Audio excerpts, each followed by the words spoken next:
মানুষের সাথে আমি এবার গলায় ধরিয়ে দেব।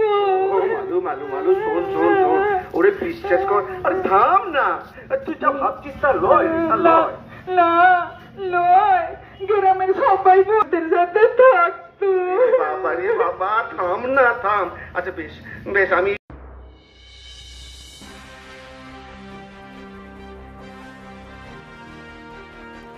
বিশ্ব এইডস দিবস উপলক্ষে সচেতনতামূলক পদযাত্রা হলো পান্ডুয়া সিটি রোডে।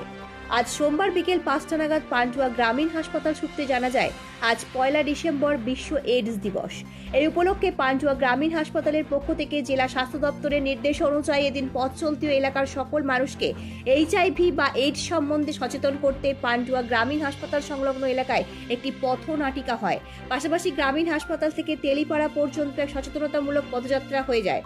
পদযাত্রায় উপস্থিত হয়ে এদিন প্রসঙ্গে পান্ডুয়া ব্লক স্বাস্থ্য আধিকারিক ডক্টর শেখ মঞ্জুর আলম বলেন, মূলত এইচআইভি সমাজে একটি ক্ষতিকারক রোগের বিভিন্ন খারাপ দিক তুলে ধরে সাধারণ মানুষকে এই রোগ থেকে সচেতন করতে দিন এই পদযাত্রার আয়োজন করা হয়েছে। ব্লক স্বাস্থ্য অধিকার পাশাপাশি এই দিনের এই পদযাত্রায় উপস্থিত ছিলেন ব্লকের বিভিন্ন স্বাস্থ্যকারীরা। ব্যুরো রিপোর্ট, আমার বাংলা নিউজ। স্যার মূলত কেন কি প্রোগ্রাম?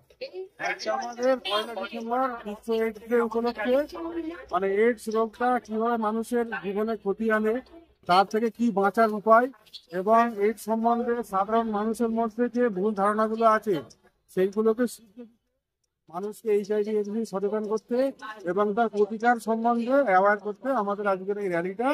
মানুষ হয়তো অনেক সময় এইচআইভি এইডস হচ্ছে খুব একটা ক্ষতিকারক রোগ, সেটা অনেক সময় ভুলে গিয়ে থাকে। তো তার ইম্পর্টেন্স আমাদের এইখানে কতটা, সেইটা বোঝাতে আজকে আমাদের এই র্যালিটা এবং মানুষকে এইচআইভি এইডস সম্বন্ধে ওরিয়েন্টেশন করা, এটা আমাদের মূল লক্ষ্য।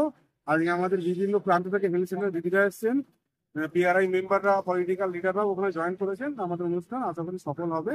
পুলিশ আমাদের পাশে আছেন।